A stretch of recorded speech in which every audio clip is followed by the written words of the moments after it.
All right. Thanks again, Ron, and thanks for this opportunity. So, again, introducing myself, I'm Shailaja Suresh, a principal at Rivian. And as we all know, data governance is a big pillar when you put together data strategy for your organization, right? And I'm here today to actually share some ideas to connect the dots on data governance specifically. So let's start with the why, right? What is data governance? Now, it's basically a strategic framework which is essential for any organization that wants to manage its data effectively. And imagine that to be like the rules and the regulations on the road, but for data management. And without these rules, there would be just chaos, much like the traffic without signals or road signs. And talking about why it's crucial, it's actually giving you a management framework. It's like you create a structured environment, right, where data is cataloged and stored in a way so that it's easily accessible for everyone in your organization. And they can also know how to use it correctly. And the next point is about security and compliance. Just as Ron Miller alluded to minutes back, right? In today's digital age, security is never an option, right? And data governance provides you the policies that protect your data from unauthorized access and breaches. Plus, on the compliance side, with increasing complexity on regulatory requirements, governance ensure that you comply with the legal standards and avoid penalties, which could be pretty much detrimental to your business. And last but not the least, it's all about leveraging data to provide business value and effective decision making. So once you have a solid governance structure in place, data isn't just stored, but you make sure it's analyzed and transformed into valuable insights. Okay, now that we have covered the why, let's talk about the essentials. Basically, there are 3 data governance essentials that I would like to highlight. And I would like to state an example here. So imagine that you are the data strategy lead or the executive in your organization who's going to lead that initiative, right? And imagine that you are the captain of a large ship navigating through the stormy and vast sea. And your ship basically here is your company, which relies heavily on its navigation system, and it needs to reach the destination safely. And in this analogy, the destination is basically your business goals. And the navigation system itself is basically your data governance framework. Now, the first point here is establishing a clear purpose for your data governance strategy is important because it's like setting the course for your journey. That's your destination, right? And you must align this course right up front and should be in alignment with your business goals.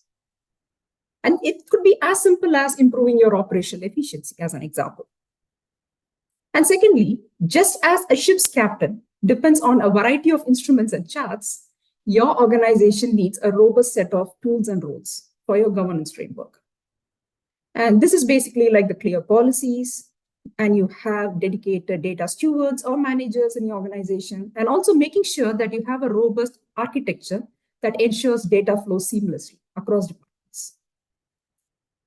And last but not the least, remember to always start simple and iterate, right?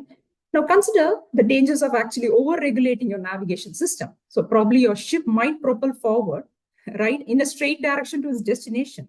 But remember, if your processes are too rigid, then it's like you, instead of going straight, probably you have a storm before you coming ahead, and then you won't be able to maneuver swiftly and take advantage of the unforeseen obstacles, right? So always start with a simple manageable framework and then iterate in bits to reach your goals.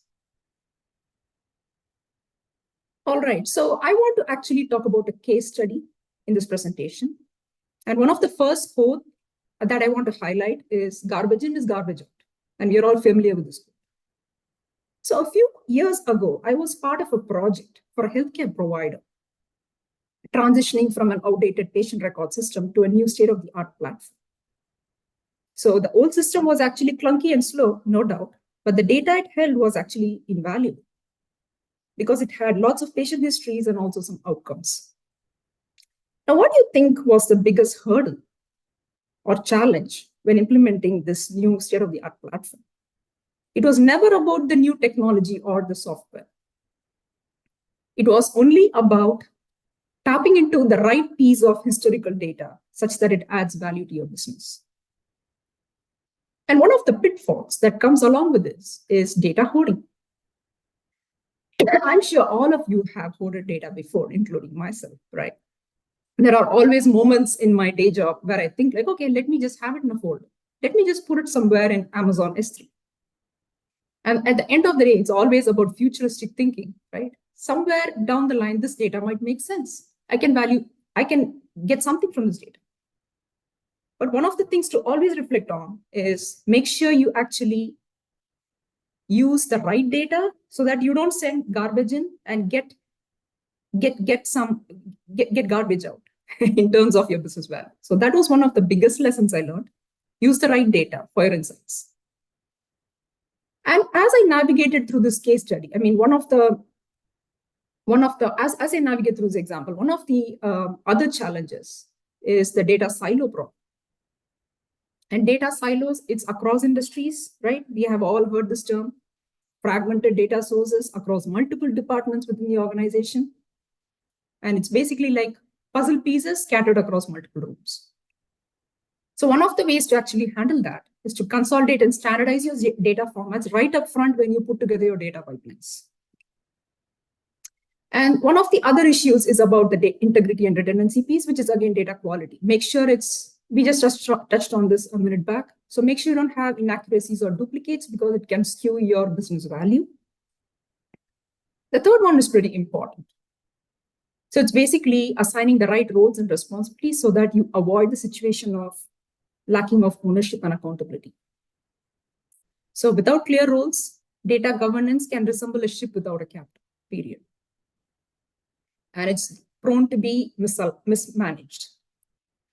And not always in every organization you'll have these roles well defined, though you have the titles out there. So it is your responsibility as a strategy lead to make sure you communicate these roles and responsibilities right up front, or even assign a RACI matrix so that people know what they should be doing as part of your governance or strategy framework. The fourth one is about the cultural resistance. We are all human beings and we often resist change, and that's normal. So building a data-driven culture is no easy feat. It's not going to happen in one day. It's a lot of mindset change, and it's about people. So it's important that you persevere, right, every day. And it's also building that culture through trainings and workshops in an iterative fashion. The next one is about the compliance piece. So we have GDPR, HIPAA, and the rest of the compliance regulations everywhere. And it's not an option again. So make sure these systems and policies are baked into your strategy and IT architecture right up front, because it can prove you pretty costly if you just start off a strategy without baking these principles into your architecture or framework. And last but not the least, be wary of technology limitations. I mean, even during my tenure at AWS, I have worked with multiple customers who were like fixated on having their data footprint just on premises. They were not actually ready to move things over to cloud. And that's okay, right? They may have some limitations in terms of their organization or their strategy, and that's okay. But make sure if that's the case, you just have the right tools and technologies to support your framework. Okay, so I just want to talk about this little picture here, which is one of my favorite pictures. So one of the other challenges that you would encounter when you put together a strategy or a framework is this one, right? So, and basically I took this picture from the CDO playbook. It's one of my favorite books. So always you should be able to distinguish something called as the immediate data strategy and target data strategy. And the reason why I keep highlighting this is that, I mean, when you step into a strategic role, there are always things that keep bleeding, right? There are urgent priorities. There are things that you will have to just run with it, right? And that you can't keep questioning every little step, saying that, okay, that's going to be addressed 3 months down the line as part of my data strategy framework. That's not going to work because business as usual has to happen, right?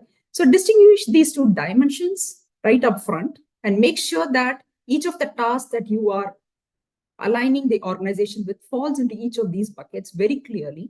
Make sure you communicate it to your organization, to your stakeholders, and also to your executives.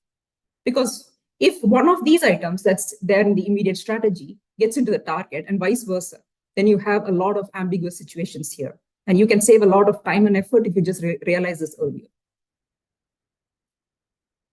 All right, and what is like the one biggest barrier, right? It's always about communication. So I just wanted to like throw a slide there to talk about communication. The greatest barrier to successful data governance is the lack of organizational communication. And it's like, so one of the things that I want to talk about here is that, I mean, I've been like working with customers across industries, right? And we keep mentioning about domain knowledge. And in the past organization, I was working with fintech and IT customers. And currently I'm working with Rivian, which is a manufacturing organization. So each organization has its own domain lingo, or we call it as the complex technical knowledge, right? So it's like the key business technical terms. So data experts can be great experts with data, but if you don't know the business lingo, you won't be able to influence your stakeholders, which is the business itself, right? So always make an effort, and I have tried it a lot so far. So always make an effort to make sure you understand these technical lingo so that you can communicate effectively to your business stakeholders in the same language as them. The second one is about the organizational silos, right? So the organizational silos are nothing but the political walls that exist between multiple departments. And trust me on this, you won't always have a perfect organization with the right structure or the right departments broken down, which suits your data strategy. So make sure you're aware of that and make sure you just navigate this effectively. And how do you do that? I mean, there are a few communication strategies, right? So one of the first strategy that you use for your communication is whenever you talk to stakeholders, make sure that you demonstrate business impact. For example, it's like, okay, so I'm going to do a little bit of cost savings here. Your department is going to get benefited in such a way, right? And also paint the bigger picture, what it means to the ROI for your entire business or for your entire organization. Paint the picture with numbers. The second one is my most favorite one, listening to your end users. Being an ex-Amazonian myself, I'm pretty customer obsessed, right? And I take my time to actually listen to my end users. And what this means is typically like I get up from my desk, listen to the pain points of my customers. And when you have these informal discussions with them and understand their pain points, you'll be surprised that some of these requirements that come from them may not even be part of your existing requirements that's been like circulated within your organization. But these are the key inputs that you need to actually frame up your data strategy. The third one is about addressing executive concerns. Now, this is also important because for any change or any initiative to take shape and be successful in an organization, the push has to be from top down in your organization, right? The C-suite has to be on board, and probably even your board has to be on board. So make sure you address those concerns and you're in alignment with them in terms of the return on investment or even the business value that you're trying to chase through this framework. And last but not the least, always convey urgency.